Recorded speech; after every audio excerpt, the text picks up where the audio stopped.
কঠোর সতর্কবার্তা পুতিনের।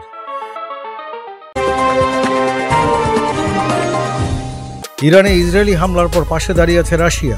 এবার ইরানের সঙ্গে শত শত রাশিয়ান কাজ করছে বলে জানিয়েছেন রুশ প্রেসিডেন্ট ভ্লাদিমির পুতিন।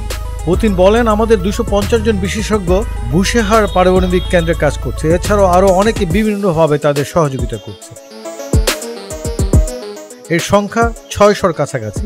আমরা কখনো ইরানকে ছেড়ে যাব না। রুশ প্রেসিডেন্ট ভ্লাদিমির পুতিন ইরানকে রাশিয়ার সমর্থনের বিষয়ে এই মন্তব্য করেন। তিনি ইউক্রেন ও রাশিয়ার মধ্যে মধ্যস্থতাকারী হিসাবে কূটনৈতিক প্রচেষ্টার জন্য তুর্কি প্রেসিডেন্ট রিসেপ তাইয়িপ এরদোয়ানকে ধন্যবাদ জানান।